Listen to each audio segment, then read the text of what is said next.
गणित भाग 1 संच प्रकरण पूर्ण सोडवून झालेले आहे, म्हणजे सराव संच पूर्ण सोडवून झालेले आहे। आता आपण संकीर्ण प्रश्न संग्रह 1 पूर्ण सोडवून देणार आहे, त्यामुळे व्हिडिओ शेवटपर्यंत बघा। आता संकीर्ण प्रश्न संग्रह का सोडवायचा, कारण 10वीच्या बोर्ड परीक्षेला संकीर्ण प्रश्न संग्रहातले प्रश्न येतात आणि त्याची प्रॅक्टिस तुम्हाला आतापासूनच करायची आहे म्हणून।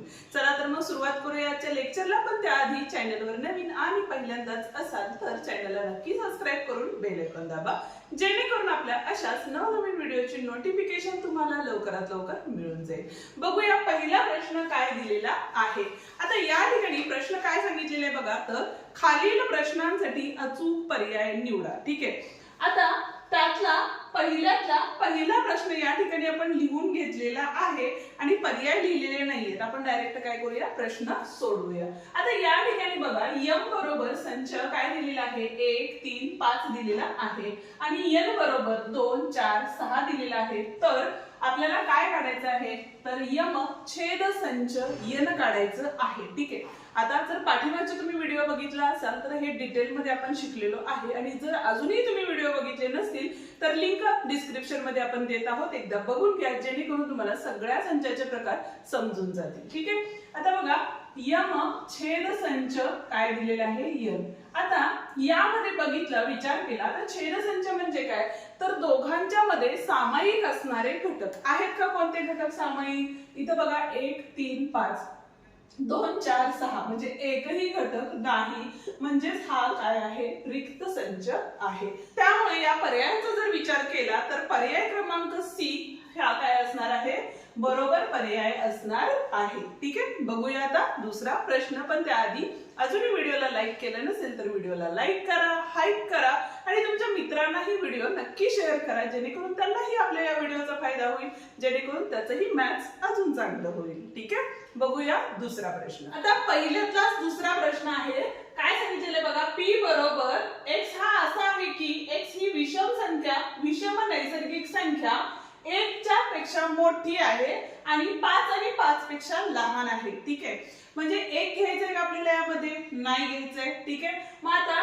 हा संच यादी पद्धतीने कसा लिहिला जाईल असं आपल्याला विचारलेलं आहे। मग यादी पद्धतीने लिहायला जाताना काय विचारलेलं आहे, विषम नैसर्गिक संख्या। ठीक आहे, म्हणजे नैसर्गिक संख्या तर आहेच पण विषम पण पाहिजे, पण 1 घ्यायचंय का आपल्याला, तर 1 नाही घ्यायचंय आपल्याला, का तर 1 पेक्षा मोठी संख्या सांगितलेली आहे, म्हणजे संचामध्ये येणारी संख्या काय असणार आहे बघा, p बरोबर पहिली संख्या तर काय असणार आहे आपल्या 3। आता पहिल्यांदा याच्या आधी आपल्याला ह्या गोष्टी माहिती पाहिजेत की विषम संख्या म्हणजे काय, तर ज्या संख्यांच्या एकक स्थानी 1 3 5 7 9 या संख्या येतात त्याला आपण विषम संख्या असं म्हणतो। म्हणजे आता कुठल्या कुठल्या येणार आहेत बघा, इथं 3 असणार आहे, 4 आहे का विषम संख्या, नाही, त्याच्यानंतर येणारी संख्या ही 5 आहे। आता 5 आपण काय घेतलं, तर या ठिकाणी बघा बरोबरचं चिन्ह सुद्धा दिलेलं आहे, म्हणून या ठिकाणी आपण काय घेतलेलं आहे, 5 घेतलेलं आहे। ठीक आहे का बघा पर्यायामध्ये, तर या ठिकाणी पर्याय क्रमांक डी जो दिलेला आहे तो पर्याय या ठिकाणी बरोबर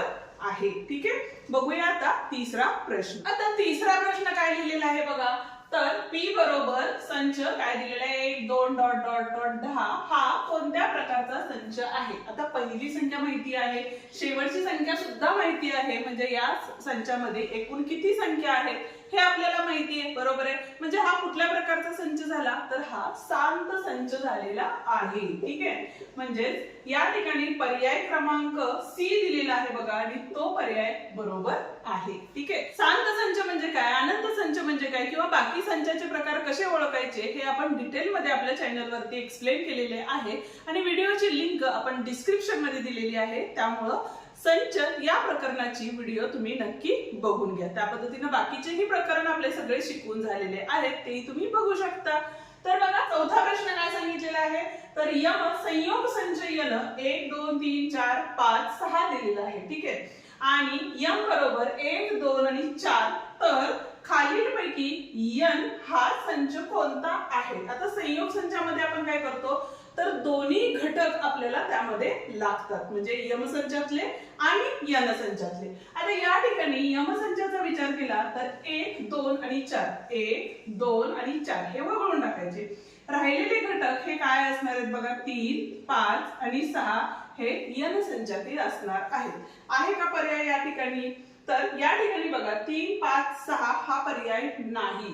मग आता पर्याय क्रमांक 2 मध्ये आपल्याला काय सांगितलेले आहे बघा या ठिकाणी, तर बी बरोबर नाहीये, म्हणजे बी नंबरचा पर्याय आहे आपला आणि n बरोबर या ठिकाणी काय येणार आहे आपलं, तर काय दिलेलं आहे बघा 3, 4, 5 आणि 6 दिलेले आहे. म्हणजे यातले हे 3 घटक आहेत का, 1, 2, 3 आहेत. म्हणजे एक्स्ट्राचा जो यामध्ये असणारा घटक इथं n मध्ये सुद्धा असू शकतो. ठीक आहे.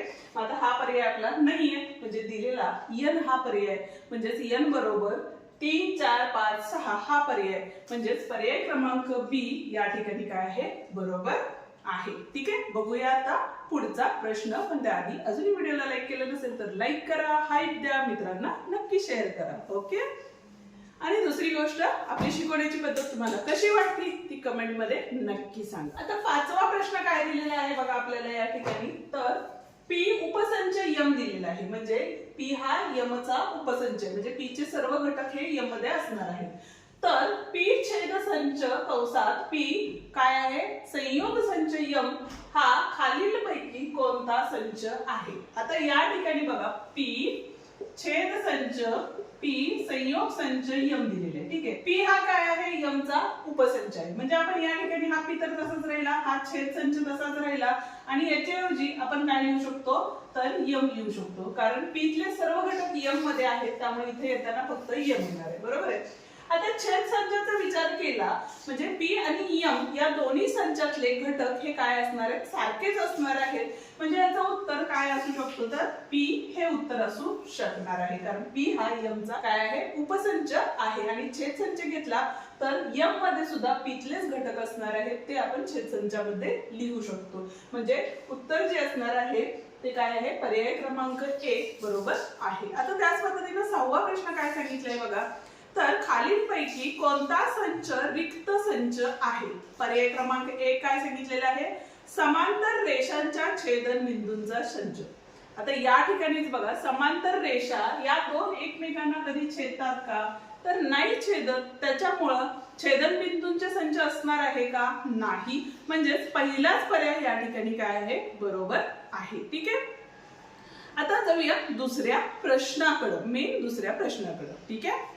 प्रश्न दुसरा सुद्धा तो अचूक पर्याय निवडा असाच प्रश्न आहे. काय सांगितलेले बघा, खालील उपप्रश्नांसाठी अचूक पर्याय निवडा असा प्रश्न आहे. पहिला प्रश्न काय दिलेला आहे, खालीलपैकी कोणता समूह संच आहे. ठीक आहे. आता समूह संच म्हणजे काय, तर त्यामध्ये वेगळे वेगळे काय असणार आहेत, घटक असणार आहेत. ठीक आहे. आता पहिला पर्यायाचा विचार केला तर या ठिकाणी बघा इंद्रधनुष्यातील कलर. आता इंद्रधनुष्यात किती कलर असतात, तर 7 कलर असतात. म्हणजे रंगांचा काय तो झाला, समूह झाला. बरोबर आहे. वेगवेगळ्या रंगांचा समूह झाला. म्हणजे पहिला पर्याय या ठिकाणी काय असणार आहे, बरोबर असणार आहे. ठीक आहे. तरी आपण दुसऱ्या पर्यायाचा विचार करूया. आता पर्याय लिहित बसलेले नाहीये मी, कारण वेळ वाया जातो. तुम्ही पुस्तकं रेफर करू शकता.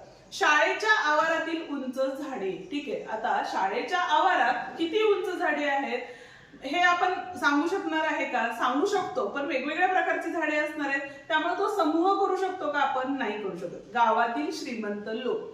आता प्रत्येकाकडे पैसाच असेल असं नाहीये. श्रीमंती हे वेगळ्या वेगळ्या रूपात, म्हणजे कुणाकडे शेतजमीन जास्त असेल, कुणाकडे कॅश जास्त असेल, तर त्यामुळं श्रीमंत लोकांची व्याख्या आपण या ठिकाणी करू शकत नाही. त्यामुळं सी पर्याय पण घेता येणार नाही आपल्याला. आणि पुस्तकातील सोपी उदाहरणे. आता प्रत्येकालाच प्रत्येक उदाहरण सोपं वाटेल का, नाही वाटणार आहे. कारण मला एखादं उदाहरण, अवघड उदाहरण सुद्धा सोपं वाटू शकतं, तसं तुम्हाला सोपं उदाहरण सुद्धा अवघड वाटू शकतं. बरोबर आहे. अशा पद्धतीनं त्याचाही आपण समूह या ठिकाणी करू शकत नाही. म्हणजेच पहिला पर्याय जो आहे तो या ठिकाणी अगदी बरोबर आहे. ठीक आहे. आता दुसऱ्या पर्यायाचा जर विचार केला, म्हणजे दुसऱ्या प्रश्नाचा जर विचार केला, दुसऱ्यातला दुसरा प्रश्न, यन समूह संच डब्ल्यू दिलेले आहे. यन म्हणजे काय, तर नैसर्गिक संख्या. आता नैसर्गिक संख्यामध्ये येणाऱ्या संख्या कुठल्या आहेत, तर 1, 2, 3, 4 डॉट डॉट डॉट या संख्या असणार आहेत. Whole numbers. बरोबर आहे. म्हणजेच काय असणार आहे, ज्यामध्ये नैसर्गिक संख्या सुद्धा असतात, पण सुरुवात ही शून्यापासून होत असते. पण आता आपल्याला या ठिकाणी काय सांगितलेले बघा, तर हा संच खालीलपैकी कोणता असं विचारलेला आहे. म्हणजेच कुठला, तर युनियन संच आपल्याला सांगितलेला आहे. युनियन सांगितलेला आहे का बघा, नाही. या ठिकाणी आपल्याला छेद संच सांगितलेला आहे. ठीक आहे. प्रश्न लिहायला चुकला होता. आता जर युनियन सांगितलं असता तर 0 1 2 3 4 हा संच आला असता, पण आपल्याला छेद संच सांगितले. युनियन म्हणजेच काय, संयोग संच. ठीक आहे, आता छेद संच सांगितलेला आहे, तर छेद संच म्हणजे काय, या दोघांच्यातले जे सामायिक घटक असतात ते आपण लिहितो. तर कुठले असणार आहेत, फक्त 0 काढून टाकणार आहे आणि बाकी सगळे घटक या ठिकाणी येणार आहेत, म्हणजे 1 2 3 4 डॉट डॉट डॉट. ठीक आहे, हे आहे आपला उत्तर. आहे का बघा पर्याय? तर पर्याय क्रमांक 1 या ठिकाणी बरोबर आहे. ठीक आहे, बघूया आता तिसरा प्रश्न काय आहे. दुसऱ्यातला तिसरा प्रश्न या ठिकाणी बघतोय. काय सांगितलेलं आहे, पी बरोबर संच. एक्स हा असा आहे की एक्स हे इंडियन या शब्दातील अक्षर आहे. ठीक आहे, तर पी हा संच यादी पद्धतीने कोणता, खालीलपैकी कोणता आहे? पर्याय लिहिलेले नाहीत, आपण डायरेक्ट सोडून घेऊया. आता पी बरोबर यादी पद्धतीने लिहायचं म्हणजे काय, तर या ठिकाणी बघा आय आहे, म्हणून या ठिकाणी काय आले, आय आले. ठीक आहे, आता हे दुसरे आय आहे ते लिहायचे नाही. इथं आहे आपला एन, म्हणून एन लिहिला. परत एक एन आहे तो नाही लिहायचा. नंतर आहे डी, तो लिहिलेला आहे. आणि इथं आहे ए, हा झाला आपला यादी पद्धतीनं पीचा संच. आहे का पर्याय बघा? तर या ठिकाणी पर्याय क्रमांक 2 म्हणजेच बी हा पर्याय या ठिकाणी काय आहे, बरोबर आहे. ओके, आता जाऊया चौथ्या प्रश्नाकडे. जर टी बरोबर 1 2 3 4 5 दिलेला आहे व एम बरोबर 3 4 7 8 दिलेला आहे, तर काय काढायचंय आपल्याला? टी काय सांगितलेलं आहे, संयोग संच एम सांगितलेलं आहे. आता संयोग संच काढताना काय करतो आपण, तर टी संयोग संच एम बरोबर, आता या ठिकाणी 1 आहे म्हणून 1 लिहिलं. ठीक आहे, इथं 2 आहे म्हणून 2 लिहिलं. 3 इथं सुद्धा आहे, इथं सुद्धा आहे म्हणून 1 वेळाच लिहिलं. 4 आहे, इथं सुद्धा 4 आहे, इथं सुद्धा 4 आहे म्हणून 4 लिहिलं. 5, ठीक आहे, म्हणजे इथं लिहिले 5 आणि राहिलेले घटक म्हणजे 7 आणि कॉमा 8 हे घटक असणार आहे. आहे का पर्याय बघा यामध्ये? तर पर्याय क्रमांक 1 2 3 4 5 6 7 8 म्हणजे सी पर्याय या ठिकाणी बरोबर आहे. ठीक आहे, म्हणजे याचं उत्तर काय असणार आहे, सी हा पर्याय असणार आहे. ठीक आहे, हा होता आपला पहिला आणि दुसरा प्रश्न. उद्याच्या भागात आपण जे शाब्दिक उदाहरण आहेत ती सोडवून देणार आहे. त्यामुळं जरी अजून चॅनलला सबस्क्राईब केलं नसेल तर चॅनलला सबस्क्राईब करा, बेल आयकॉन दाबा आणि हा व्हिडिओ तुमच्या मित्रांना सुद्धा शेअर करा, जेणेकरून त्यांनाही आपल्या या व्हिडिओचा फायदा होईल. त्याच पद्धतीनं जर तुम्ही संच हे प्रकरण अजूनही बघितले नसेल तर त्याची लिंक खाली डिस्क्रिप्शन मध्ये आहे. त्याच पद्धतीनं बाकीच्याही प्रकरणांची लिंक खाली आपण डिस्क्रिप्शन मध्ये दिलेली आहे. आणि आपला व्हॉट्सअप ग्रुप आहे, त्या व्हॉट्सअप ग्रुपची लिंक सुद्धा आपण या ठिकाणी देत आहोत. तर मग चला उद्या भेटूया उद्याच्या भागात पुढचे प्रश्न घेऊन. तोपर्यंत डिस्क्रिप्शन मध्ये आपले प्रश्न पाहत राहा. धन्यवाद.